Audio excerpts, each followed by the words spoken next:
everyone, and welcome in to another episode of KSR Zoom Action, our basketball breakdown show. As always, I am Zach Gagan, joined by my co-host Brandon Ramsey. Brandon, we don't have too much fun to talk about today, but we had to go dive into the film from Kentucky's 67-64 loss to North Carolina. We're doing this for those of you that are with us live. It's Friday morning, game day for Gonzaga. Kentucky back in action against Nashville, 3 days removed from losing kind of a crushing one to North Carolina. Kentucky's back to playing number 11 Gonzaga, I think they are today. Number 5 in Ken Palm, something like that. So that game's tonight. I don't know. Are they all must wins at this point? Like, it kind of feels like it. But yes, Kentucky needs to really get over this hump and get a ranked win. So hopefully that'll happen tonight. But we're not really going to focus on that right now. We're going to step back in the time machine and go back a few days to that North Carolina game. Brandon, were you there for that? Or did I was. Yes. You were there. Yeah. So we all got to see this one up close and personal. But we're going to do a kind of a little bit of a different show with this one. We're going to kind of focus on just two stretches from that North Carolina game. One comes in the first half, mostly defensive focused, kind of some good stuff from Kentucky, actually, how their defense was able to generate easy looks in the other direction, and how that was kind of a positive you could take away, at least from the first half of that game. And then the second stretch we're going to focus on is the final minute 7-ish, where Kentucky got, it wasn't bad. It just didn't go Kentucky's way, essentially. Like, you just have North Carolina hits a three off a broken play. Colin Chandler misses a makeable layup at the end with 10 seconds left. Like, just not Kentucky's favor. Not much went Kentucky's way on Tuesday night anyways. But, Brandon, before we dive in here, I got to do an ad read. So let me go ahead and give a shout out to our friends LG&E and KU, because they know that when the lights go out, it can feel like a full court press. But staying in the know is an easy win. Update your phone number in the LG&E and KU mobile app or in My Account. If the power goes out, you'll get play-by-play text from 454-358 with outage updates, safety information, and time estimates for power restoration. If you can't text, no problem. We'll call the landline on your account with the same updates so you're never left in the dark. Because in the dark, there is no defense. We did see some defense from Kentucky, though. At least that was one of the bright things. But with LG&E and KU, you've always got a team working to get the lights back on and let you know the game plan. Update your number today at lge-ku.com/outages. Brandon, let me go ahead and scrub away here. We're gonna talk about the film and stuff, and then afterwards we're just gonna kind of. It'll probably end up feeling more like a therapy session by the time we get done with it, but we'll vent a little bit about the state of this team, kind of, where things are at right now. We'll take into account the injuries, the schedule, all that. We'll say whatever we want, but we're going to start here with how Kentucky kind of did some good stuff, at least on the defensive end. Well, honestly, the whole night, like, the defense was pretty impressive. Whether you want to blame North Carolina for being bad at offense, you can, or credit Kentucky for being good at defense. I think both are probably a little bit true. But we got, like, I think this is maybe 3 or 4 different three or four straight possessions of Kentucky generating good defense and leading to easy offense. So unfortunately, Caleb Wilson just makes an insanely tough shot here of Otega-Oweh to start things off. But then you have Denzel Aberdeen running the show here. We're going to just kind of get into a good offensive flow here from Kentucky on this possession here. Otega-Oweh kind of has been catching some well-deserved crap for just kind of his play this season. I thought he had some really good playmaking moments in this game. His defense and fight and intensity were all great all around. Did exactly what we asked for in terms of cutting out the threes. Like, he only took 1 3, just the second time all season that he's only taken 1 3. Shot a season high in free throw attempts, so he's getting to the line. It was just more of what you wanted to see from Otega-Oweh. We'll talk more at the end about why I liked that and why that also kind of upset me a little bit. But on this play here, you get just a very easy dump off from Oweh to Malachi, and this is where the defense starts playing in. And Brandon, I'm going to let these clips run, and then we'll kind of go back and digest them as we go. Okay. But this easy pass here, easy pickoff pass from Otega-Oweh. He's been trying to do this all season. A lot of guys have, it feels like. Aberdeen and Chandler, and they just haven't really had, and Yelovich even, haven't really had a high success rate of make these easy little pickoff passes of trying to anticipate the offense. But Otega did a great job here. Zayden High from North Carolina is also just not that great, if I'm being honest. But just an easy uh, easy steal, easy finish for Ortega, and then North Carolina has to come back down and try and set up things again. And this is where this was kind of the start of where it felt like Yelovich had Caleb Wilson's number. So they try and they get Caleb Wilson into the post here. This is kind of the play they call for here is to get their best guy the ball. And Yelovich just using those European smarts to back tap goes right to Trent Noah, and we were giving Trent Noah some credit for this beautiful left-handed pass up here to Aberdeen for the slam. Two easy transition dunks here for Kentucky, and this is the number that I want to talk about as well. If you see right here in the bottom right, 21 fast break points per game, 8th in Division One. It feels kind of odd that Kentucky's philosophy is not to force turnovers, but they generate a lot of their points in fast breaks. So maybe switch. I don't know what your thoughts will be on that, Brandon, but where do you want to start here? Do you want me to go back to the very beginning and let it run through again? Yeah. I have one thing I want to talk about on that Oweh drive. So like, if you can pause it pretty much like right as he passes it to Malachi. Okay. We'll let this run here. This is just some easy movement here. Love this. And Oweh was much better as a right now. Oweh was much better as a facilitator, I thought, on Tuesday night. He had, I think, 3 assists, and they were all kind of in these like snake the ball screen sort of situations where, quite frankly, I mean, I wrote about it in a big Oweh piece before the season, where his playmaking was something that if he was going to make that leap to SEC Player of the Year, if he was going to make that leap to being an All-American, make that leap to being an NBA draft pick, that was something he was going to have to do because, quite frankly, we've seen it. I mean, unfortunately, we saw it later in this game, too. Like, it's not always pretty when he dribbles the ball more than, like, 2 or 3 times. Like, he is a straight-line scorer. He's excellent at that. But when he has to play make, when he has to read the defense, things kind of start to break down for him. And I thought he had some flashes in this game. But one thing, obviously, Moreno ends up scoring this, so that this play worked out fine. But it's still something you need to show on film, I think, from time to time, because it's been a problem for Kentucky this season, and it's something that it shows itself here. Again, it worked out, but like last season, we would have had what's called a 45 cut on every single one of these drives. Like if Denzel Aberdeen can get himself to that SEC logo, then one of 2 things can happen. One, you can toss the ball off to Aberdeen on the cut, and he's athletic enough, he can get it and then finish it from there. Or that's obviously going to occupy this North Carolina defender that's in there, sort of kind of guarding 2. So now if all of a sudden he feels Aberdeen or sees Aberdeen cut into the SEC logo, then he's going to have to drop in there and take him. That's going to allow Trent Noah to fill up on this wing here. And then maybe you can get a cross-court pass to one of the best shooters on your team. And that's something we talked about in our group chat about, hey, Trent Noah shot 1 time. Well, I have some clips on PreggySportsRadio.com in my breakdown. It wasn't Trent Noah's fault. He's not getting delivered the ball. And part of having that offensive identity is thinking about, given certain lineups, like, hey, what are we trying to get with this lineup? Well, if Trent Noah is going to be in the game, getting Trent Noah 3-point shots should probably be part of what you're thinking about. Because if it's not, then there's no reason for him to be in there, quite frankly. And so, again, this isn't the best clip to talk about this because it ended in 2 points. But it's been an issue where Kentucky is standing around on the perimeter on drives just way too much, and certainly way more than we saw last season. Per synergy, Kentucky right now is in the 93rd percentile in points per possession on cuts. But they're just not getting nearly enough of them because you have plays like this where everybody's standing around the perimeter. And like I said, that 45 cut from the perimeter into that SEC logo area is so hard to guard. And Kentucky's just not doing it this season, quite frankly. Like that's something Ortega Oweh should be awesome at. That's something that Denzel Aberdeen should be awesome at. Quite frankly, Andrea Yelovich can probably be really good in that. Certainly Mo Diabate, if we ever see him again, he would be really good in that situation. Like some of these guys that, especially, do I want Trent Noah doing that? Quite frankly, no, because I want him to shoot the 3. Do I want Colin Chandler doing that? Quite frankly, no, I want him to shoot the 3.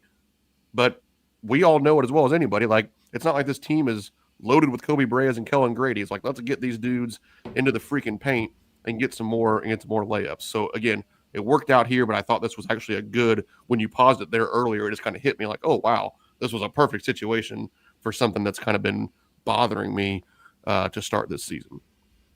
Yeah, sometimes the lack of movement outside is definitely noticeable. But back to Ortega at least. I think he had another play like this where he hit Moreno for I don't know. I think he got fouled on a dunk or something like that. Mm-hmm. And then he had another one I know that you posted the clip of where it wasn't a great pass, but it was one on the baseline where Malachi just kind of couldn't get two hands on it and it went out of bounds. During the scoring drought, yeah, that beautiful set play, and yeah. So there was, and Ortega really hasn't been this kind of like passer to this point all season until this game, where I thought he was playing almost a little too sped up. Like I think 90% of the time that worked in his favor, but there were other times where it kind of cost him, especially in like the last 2 minutes. Like I would encourage everyone to go just watch Ortega Oweh play defense in the second half of this game, because he tried really, really hard. I don't think defense was the issue at all for Kentucky in this game, as evidenced by the whole team play defense, man. I mean, we didn't score a field goal for 10 minutes. We were winning at the end of the. You want to hear the stat? So the Brandon Garrison 3 happened at the 13:08 mark of the second half. That put Kentucky at 48-44. They didn't score for another 10.5 minutes from an Oweh 2-pointer, and they were still winning by 1 point. Right. It was a 10.5-minute field goal drought, and Kentucky lost those minutes by 3. Yeah. Shout out defense. That's the offense sucked, obviously, there, but that's an impressive defensive stat. Like to be able to stay in the game from that, they generate a lot of good looks at the free throw line and be able to get themselves there, so that helped. But all right, so let's continue on and let this one run. Yeah. Probably not too much to talk about here with Ortega's just an easy pick pass here for the pick 6. Anything you want to mention with Ortega here on that one? I mean, you can honestly just keep it rolling, but really the only thing to mention is like it's what you mentioned about the fast break points, the transition points. Like we need more of that. Like.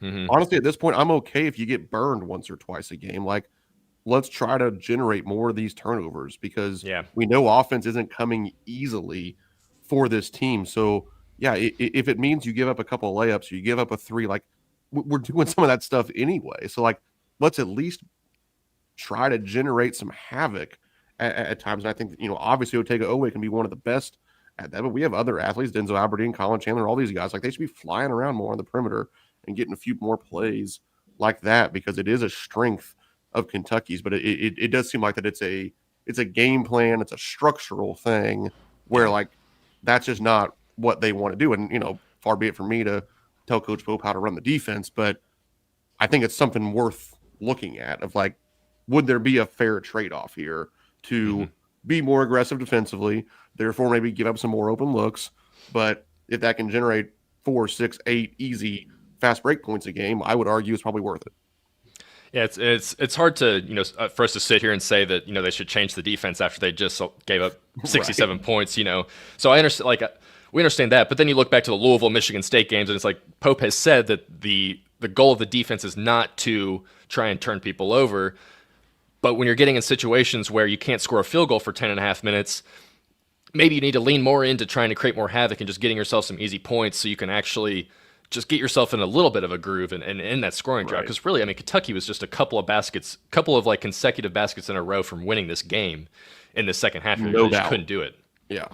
So, and then, we can brag about Yelovich all we want after this play ends because he truly was like awesome. I think the defense, and Cam Williams deserves a bunch of credit too for playing Caleb Wilson well. Like, go back and watch some of the baskets that Caleb Wilson was making. Like, there's one, I think in the second half where he's literally facing the other end of the court and he jumps, does a 180, and does like a one-handed push shot that just somehow drops into the net. And you're like, how in the hell is this kid making like he was just uber talented. But Yelovich and Cam Williams had his number and made life really difficult for him. Yelovich had the block on him with like a minute left as well. On Caleb Wilson that helped keep Kentucky in the game. But we'll look at this for a second. This is just smart basketball from a guy who's played a lot of basketball, especially against pros. Just an easy back tap. Like, Caleb Wilson is not prepared for that. He's still a freshman. He's still learning. He probably doesn't know that Yelovich can do that, honestly. Right. So just a great play from him there. And then Trent Noah, really good pass to Aberdeen to set that one up for an easy dunk there. But Brandon, what do you see out of this one that you liked? Pause it right here. One of the things that Yelovich does a really good job of all season long, he actually does this against guards too. I think it must just be something coming from his European background, but he is excellent at being very aggressive, which that's a word I kind of want to see more of from everybody. We just talked about it. Like he is very aggressive defending at getting guys to catch the ball further out. If you read my scouting reports, a lot of times for post players, I throw a sentence in there that says, do your work early, push them off the block. The further off the block they catch it, their percentages will go down. That I say it because it's true. And here, especially for Caleb Wilson. Yeah, like obviously here you force the turnover, but part of the reason why Caleb Wilson had missed 14 shots, I think, on Tuesday night was because of where he was being forced to catch the ball. Like if he's catching this on the block, he can make one dribble, be athletic, and jump up over Andrei Yelovich. He has a lot harder time doing that from 16 feet in the mid post. It's gonna take him 3, 4, 5 dribbles, and during that time, that's why Yelovich is able to use kind of his creativity, his length, to poke from behind here. So, like, yes, the play that gets talked about is the poke from behind, but like it's not made possible if you don't do a really good job of forcing Wilson to catch the ball all the way out here. And I think that's something that Yelovich does an excellent job of. Like I said, he even does it against guards where he'll like really get out there and kind of be in the passing lane and make them get out of the scoring area. We saw that some earlier in the year. I just think that this guy, I mean, he's got to play, man. He has to keep playing like he did on Tuesday night. I mean, and maybe Kentucky's still not good enough. Like that, you know, that's right now, that's a real concern. But they sure as heck are not going to be good enough if you're not getting 20 plus points out of Andrei Yelovich, because that dude can freaking play. Yeah, well, let's just, before we dive into the next tier, the final minute, let's just riff about Yelovich for a second, because he hit all of his 2-pointers. He went 3 for 3 on his 2-pointers, and all of them were pretty much the same play. Like I think he started maybe early in the first half where he was getting himself in post position, backing down, and instead of going up for like the little turnaround like 5-footer, he like passed it off. And I don't think it didn't end in a bucket. And then I think it was maybe even the very next offensive possession for UK where he was like, screw this, I'm taking the shot. And he just goes up and shoots. I don't remember if it was over Caleb Wilson or not. It might have been. And then from there, like he was like, okay, that's my spot. I can get this whenever I want against North Carolina. Did it 2 more times where he just kind of backs his way down, especially when he's going against guys like Wilson and Visar. Like he knows that those guys aren't going to like flop down and fall over if you just like continue to kind of bully your way down in the post and use your shoulders and you know, just push them back essentially. So he did a great job of that, and then getting himself into position where he can just turn around, and he's tall enough that he can shoot over even guys like Caleb Wilson, especially when he's 5, 6, 7 feet out from the basket. So really liked that. You know, he didn't make any of his threes. I think he went 0 for 3 on the threes. You know, they weren't bad looks either is the thing, but you would love to see him hit some of those. But just the defense in general with Yelovich was awesome. I think he had his season high was 24 minutes. He had that in the North Carolina game. I think he played 20 minutes combined against Louisville and Michigan State, and then he played 24 in this one. So clearly the trust is growing there. That obviously the Mo Diabate injury helps. Brandon Garrison just kind of not really doing much, you know, makes it easier to give more minutes to someone like Yelovich, and especially when Cam Williams picked up his second foul really quick in that game against Caleb Wilson. It kind of forced Pope's hand a little bit, but you know, the stats aren't going to pop off the page. But like I said, he had a really good block on Caleb Wilson. I don't think Yelovich even got credit for the steal on this play. I think it ended up going to Trent Noah. But yeah, got to his spots on his 2-pointers. Like if he just gets 1 or 2 of these threes to fall, Kentucky probably wins the game too. Like we could say this all episode long about if Kentucky did this and that, they would have won the game. If they would have scored once in 10 minutes, they probably would have won the game. But just what needs to happen to get Yelovich more playing time? Does anything that happen, or is it just we've seen it enough already? We don't have to necessarily start the kid, but he probably needs to play 20 minutes every night moving forward, right? Yeah, I think. But I think we just need to repeat what we saw on Tuesday night, where he defensively, but then also offensively on the glass. Like I think that he has to play 20 to 25 plus minutes a game, and you know, where do those minutes come from? Well, we saw. Obviously, they're coming from Mo Diabate right now because he's not in the games, and you know, it sounds like maybe that could be something that we're dealing with for a little while going forward. But even if it's not, you know, I think that. Let's face it, we all like Cam Williams, and I think that he did an excellent job defensively in this game as well. But yeah, if he's not gonna make shots, like hey, at some point you have to play less, and like you'll play more when you start hitting shots. But if you're not, like, then it's gonna be tougher to have you in there. I tweeted this during the game, especially when Trent Noah was playing 12 minutes or whatever he did on Tuesday night. I mean, I want to see some lineups with Cam Williams at the 3 and Yelovich at the 4, where you still have Williams in there, for what he can do defensively and using his length, but then you still give him some chance to make some shots there. But I just think that any way you can find, or when we've talked about this at times too, like let's see Yelovich at the 5 some, and then you can still play Cam Williams at the 4 if you want. Like when Malachi's out of there, and stealing maybe some more minutes from my boy Brandon Garrison. But yeah, I just think that at this point, and I mean, hey, like, are any of us shocked that the guy that's played 2 years of professional basketball in a top 10 league in the country, like, is starting to figure it out? Like, that shouldn't be some shocking. He's still 21 years old.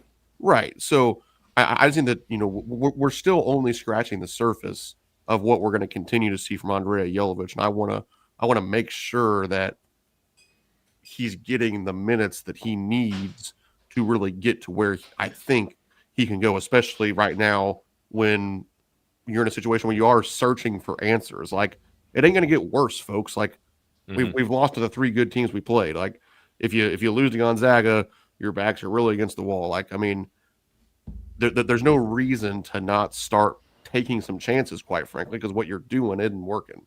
Or, at least working to the, ultimately you have to win the basketball games. You're not winning the basketball games. So yeah, I think getting 24 plus minutes in every opportunity going forward for Yelovich, you just got to do it. I do see some fans pointing to the 4 rebounds that he had. I think 3 of them were offensive rebounds, oddly enough. But yep.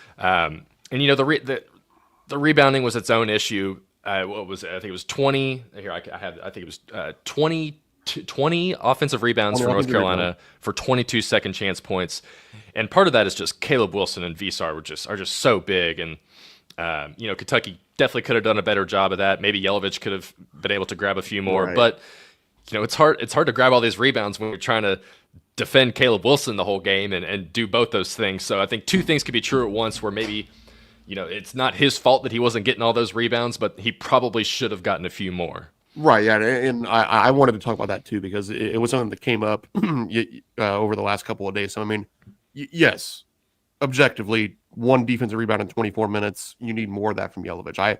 I've been very high on him as a rebounder. I think he can be arguably one of the best rebounders on this team, so I expect more of than that from him. But think about how hard it is to get Caleb Wilson to miss 14 shots. And I know Yelovich didn't make him miss all 14 of those, but he was a big part of it. Most of them, yeah. So at least half. So now you're telling me I got to work my tail off to get this top 5 pick to miss, and then you're going to yell at me because I didn't go get the miss too? Like, hey, how about some of my freaking teammates come help me get a rebound? And that's something I thought, if you go rewatch the game like I have way too many times, like I know you have, like a lot of these rebounds, it wasn't like their guy grabbing it and dunking it. It was like, tips. Yes. And then like the rebounds are getting secured at 12, 15, 20 feet from the basket. That's not on Andrea Yelovich. Like, yeah, could he maybe be like, throw a forearm in somebody and go up and get 1 or 2 of those? Yes. But this was an issue of Kentucky's guards not coming down and being more involved in the rebounding efforts. Like, Kentucky's big men had their hands full on Tuesday night, just trying to make sure that their guy didn't get the rebound. It's something I'll try to be quick here, but like, you talk about hit and get and hit and stick guys in rebounding. Like, hit and stick is you're trying to make sure your guy doesn't get the rebound. Hit and get is you can hit him and you can go get it. Like, with North Carolina's front court, our front court was just busy making sure that Caleb Wilson and Visar and those guys didn't get a million offensive rebounds. We needed our other guards to go get the ball because our guys were hitting and sticking to make sure that we didn't get dominated there. And that was part of the problem. Was I didn't think Kentucky's guards did a good enough job cracking down and rebounding from the perimeter. Yeah, Malachi still had 9 rebounds, so it's not like it all falls on him either. It's just like, I think even you had the stat that they're the tallest team in the country, UNC. Like, even their guards are 6'6", so it's just a sad reality of how it all shaped out. Like we said, like, Kentucky could have gotten more rebounds, but it wasn't shocking, I guess, to see how those numbers actually played out by the time the game was over, and that ended up being I think Kentucky only had 12 offensive rebounds and they had 20. or maybe it was 20-8. Let me get that right actually before I start talking about that. 20-8. Yes, only 8 offensive rebounds for Kentucky. So, and 3 of them were from Yelovich. All right, well, let's go ahead and move on here to the last minute of the game. We'll kind of quickly run through this because it's not like too much like bad stuff really happened here for Kentucky. It was just kind of some unlucky stuff. So right here, obviously North Carolina has their play in mind. They're going to run this double screen, the stagger screen, to try and get number 11. I think that's Powell. Yep, Jonathan Powell. Yeah, get Powell open for whatever clean look that he gets. I think you do another great job from all 3 of these guys, from Oweh, Chandler, and Malachi. Oweh does a great job of getting in front of the North Carolina screen coming, pretty much just blows up the play right there. I really like Malachi just kind of playing a little bit of free safety here, just monitoring, making sure that no back cuts happen. Chandler does a great job of not getting attached to Oweh's guy and being able to stun out to Jaren Stevenson and make sure that Derek Dixon doesn't have this pass. And then Derek Dixon he's a 40, he's 9 for 20 now on threes. So he's a 45% 3-point shooter on the season. Just hits a tough shot.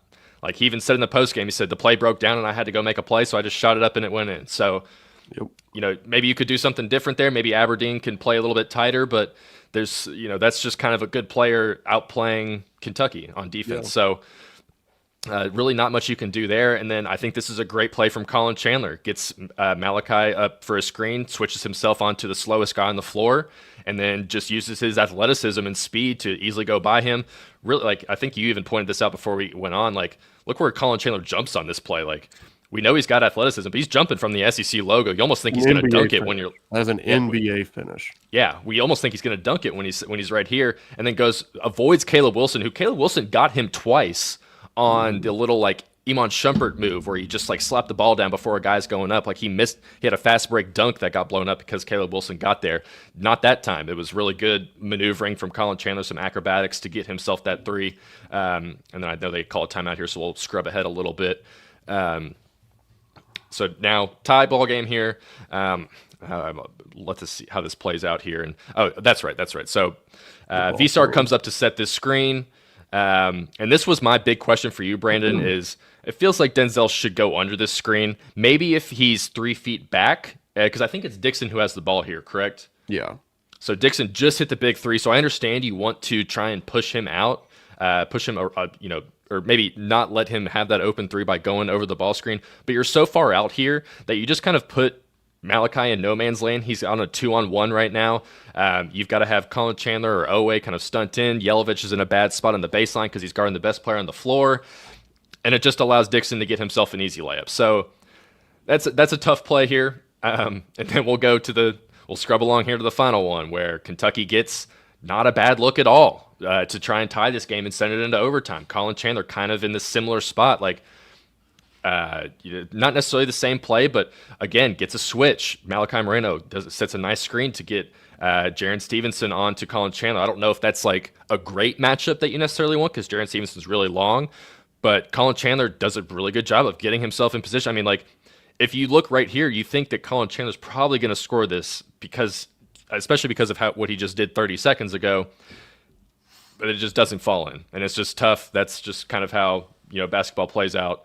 And then North Carolina, we don't even need to talk about the final throw-in play. That was just a disaster. You've went over it. Kentucky just didn't know what they were doing. Malachi was going to take the ball out, then he hands it to Chandler. Chandler just chucks it to half court, and the game's over. So let me scrub it all the way back here, Brandon, and you kind of tell me what your coach brain saw while you were watching all of this unfold live in front of you. Yeah, there's really just 2 things I wanted to talk about. One here on we're all the way back to the start. Here, like you said, there's not much to talk about here. You can just keep it rolling. It's a big shot. Kentucky, unfortunately, missed some pretty good looks along the way. North Carolina made a really good look. At home, sometimes you wish that would flip. It didn't. Sometimes you get the bear, sometimes the bear gets you. There's only, so much you can talk about there. It's a really good shot by a good player. We talked about Chandler here. Like I said, NBA finish. This is big time. ISO ball to tie the game. That's what that's what you're looking for. Mm-hmm. Really good play. Now, on the next defensive play, I do want to talk about a couple things here. Yeah, as you mentioned, and it's, if you read all my articles, I've been talking about it ad nauseum all year, where it's pause it right here. Like it's so frustrating because, even as somebody who coached college basketball for 6 years, like normally I can watch the games and I can kind of discern what the game plan is because I know what things to look for. I can decide, okay, here's what Coach Pope told him to do on the ball screens. Here's what they're trying to get to offensively, et cetera, et cetera. This season, I cannot tell what the game plan is on the ball screens. Like, and it makes it hard when you're kind of critiquing things and watching film because it's like, do I need to be mad at the staff for a bad game plan? Do I need to be mad at the players for not executing the game plan? Because like it's so inconsistent that it's hard to know because like we've seen it plenty of times this year. Think back to the Louisville game where Kentucky's going underneath so much stuff and then they're just spraying it in all game long. Well, now here they're going over a ball screen set at 35 feet. So it's like, well, they must not be told to go under everything because then why in the heck would you not go under this one of all screens? And yes, like in scouting reports, like if you read my scouting report, I would have talked about going over the ball screens on Dixon. Well, that's when he's in the scoring area. Like you have to have a working like IQ where it's like, okay, yeah, the only person in the world where you need to go over this ball screen is if you're guarding Steph Curry. If you're not guarding Steph Curry, then you can go under every ball screen that's set within the half court logo. Because if he somehow pulls up and hits this shot, then let's all just walk out of Rupp Arena and say, good job. Yeah. But then, especially with 19 seconds in the game, like Malachi has to stop the ball. Like, yes, you're worried about their guys on the roll. They're excellent on the roll, but in this situation, you at least got to be much more active, kind of stunning at that guy, trying to get him to pick it up, trying to get him to dump it off, or then ultimately you got to be 7 feet and be between him and the basket. So yeah, I would have loved to have Aberdeen hop underneath that, but then ultimately Malachi has to get this ball stopped, and you can't let him go all the way for a layup. And it's just kind of disappointing with Denzel because he's a senior now. He played a national championship at Florida. Like you feel like he should know to do those things, to go under there. And yeah, it just clears an easy lane for Dixon there to take the lead. All right, we'll go to Kentucky's final possession here. There's one thing I want to mention. Kind of pause it right as Chandler's kind of getting to the rim. Gotcha. And we're gonna harken this back to something we talked about earlier. Because as Colin Chandler drives this, let's go like maybe one more little right now. See if you know what I'm going to say. Andrea Jelovich, 45. Someone cut. Yeah. Like, again, like we literally talked about this earlier. And sure, Colin Chandler getting a layup, albeit a reverse layup against an excellent defender who's 6'10" and Jaron Stevenson. I mean, you can't ask for a whole lot more with 6 seconds left on the clock than what, especially after he just made a shot 30 seconds before too. But ultimately he misses it, and maybe he doesn't throw the ball to Jelovich if he cuts here. But I can tell you, and I think Jelovich is eventually going to make more threes. I mean, he's 4-17 right now. I don't think he's going to be a 23.5% 3-point shooter on the season, but I also don't think he's going to be 40%. Like he's not Dirk Nowitzki, so. Regardless, 31% overseas, so right, yeah, which like it's fine, but I'm not gonna write home about it. So like, look, he should be thinking cut every time the ball gets driven like this, as opposed to spotting up. And I think that there's a chance if he 45 cuts the SEC logo here, Chandler hits him and he dunks it. Now it's a tie game. Like look at how much they're converging on Chandler here. If Jelovich is standing in the SEC logo, maybe he gets the ball here and is able to lay it up or dunk it. So, I just think that Kentucky has to be more aggressive cutting from the perimeter, especially, I mean, Steven, I think, tweeted it the other day, like, against the quote-unquote good teams, Kentucky's shooting like 27% from three. So, let's start playing to our strengths a little bit here, folks. And like, I mentioned that synergy number earlier. Kentucky's really freaking good on a cut. So let's cut more, let's shoot less. Do you want to look at the very last possession from Kentucky here? I'm sure. I mean, we'll just talk about it for a second.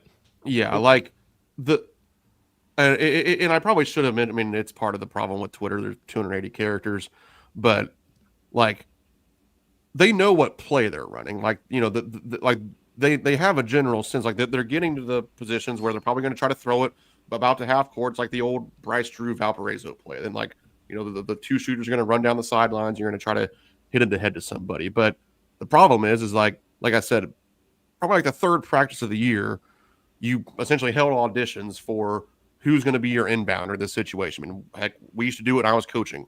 You'd take a practice, you'd literally have everybody, you'd line up all 18 of your players, and you'd practice throwing baseball passes from the baseline, and then we would see who we thought was best at it.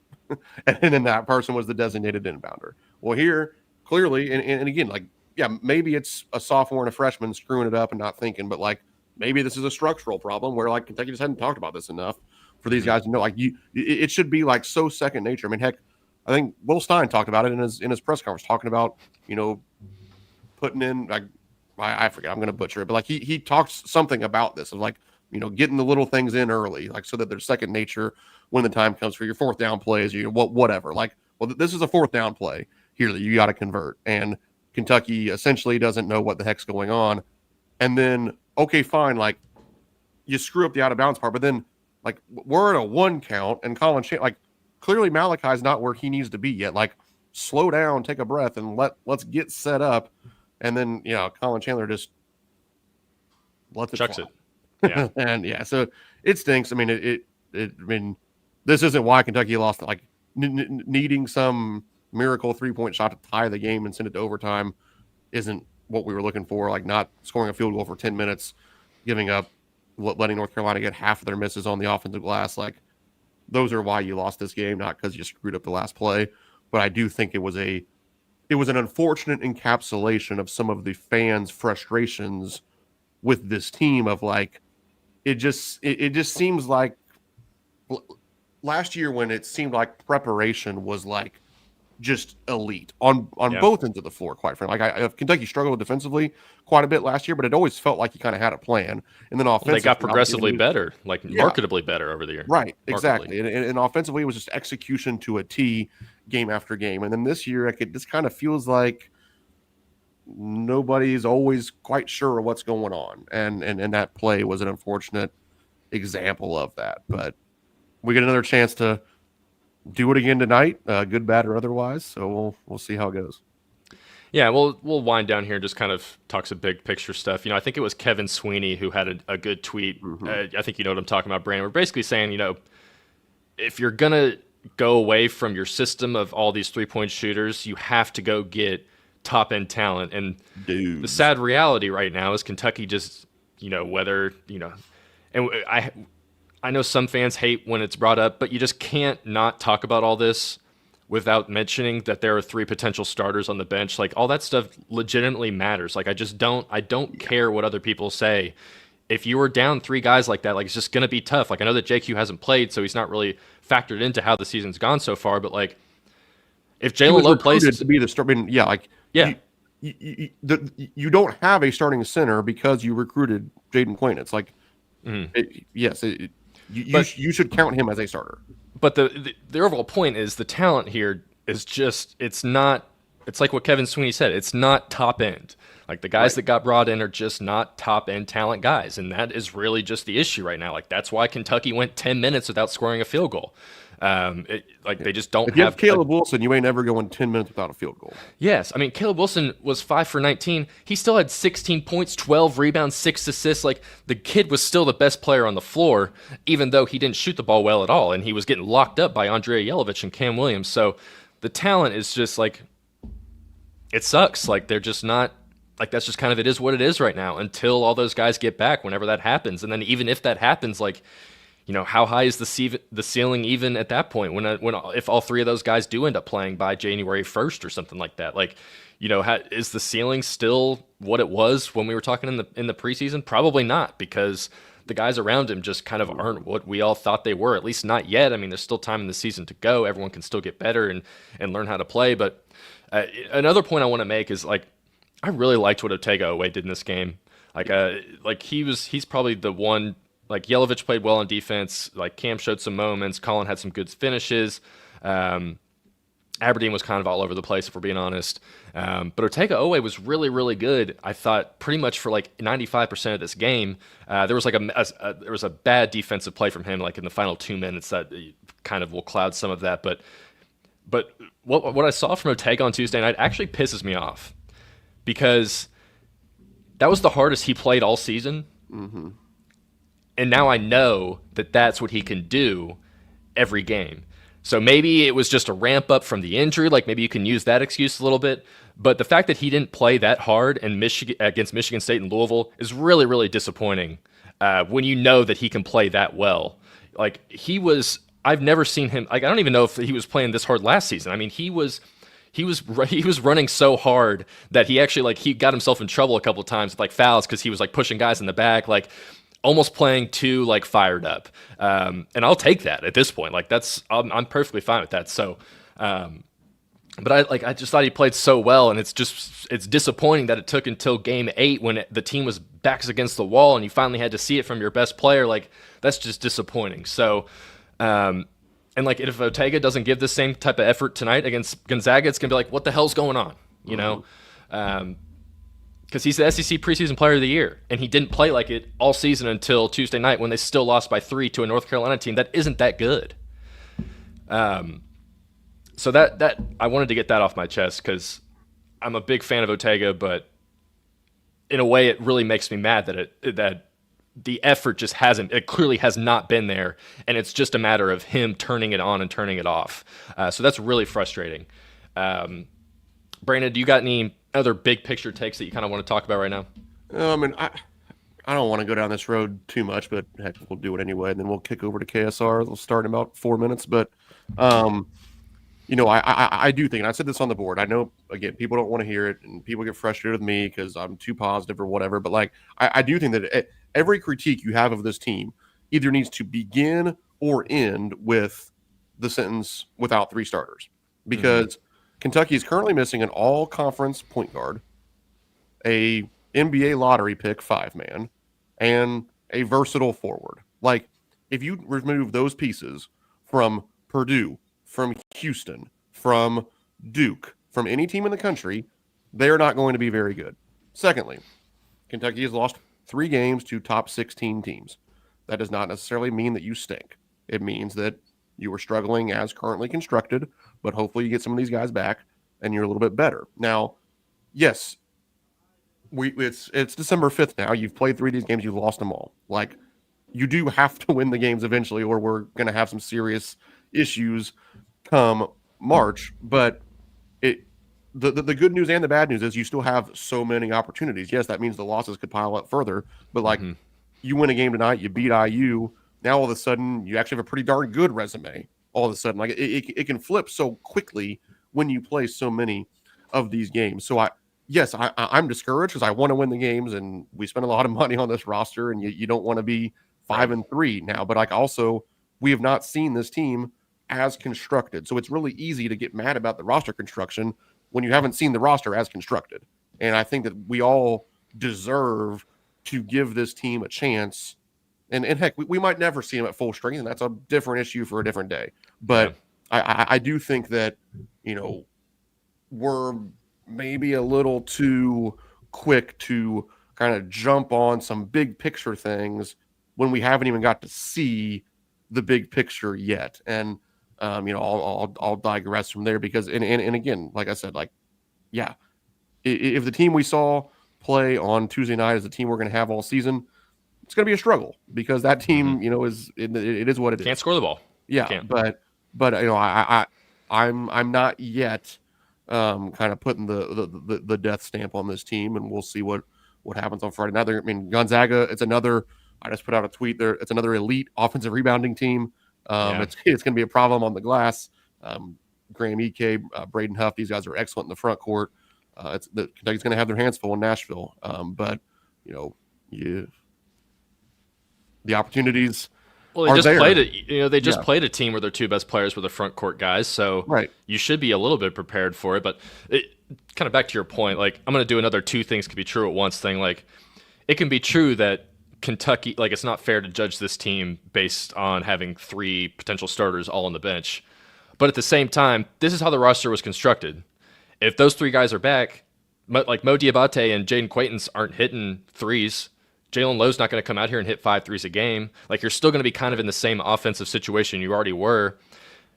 And when you've got these three guys on the bench, and like, you should still, it goes back to the talent issue. Like, you have, and the worst thing that's happened to Mark Pope is this $22 million number that's been floating around. Like, that's just, I mean, that's killing him right now. Yep.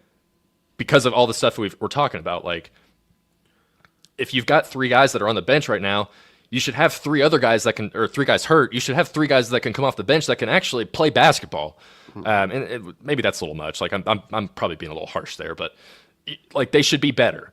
Like, the guys, like, if you're paying that much for the roster, the guys should be better. So it's fair to say that Kentucky is not to be judged off, they should not be fully judged off what the current roster construction is, but the guys that are coming in to replace them should be better.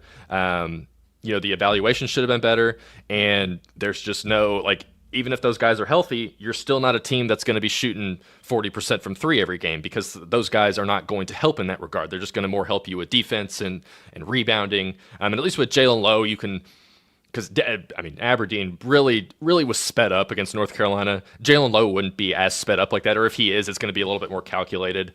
So it'd really be awesome if he can play tonight against Gonzaga, but so that's kind of that. I'll end there. Brandon, if you have any more thoughts, you can go. If not, we can jet on out. Go listen to KSR. Go subscribe to the YouTube channel.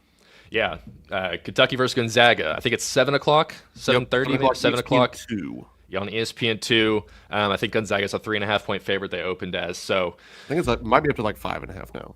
Of course it is. So yes, we'll see what happens tonight, and that's kind of all I'll say on that. But otherwise, folks, we'll catch you next time. Thanks for joining us on Zoom Action.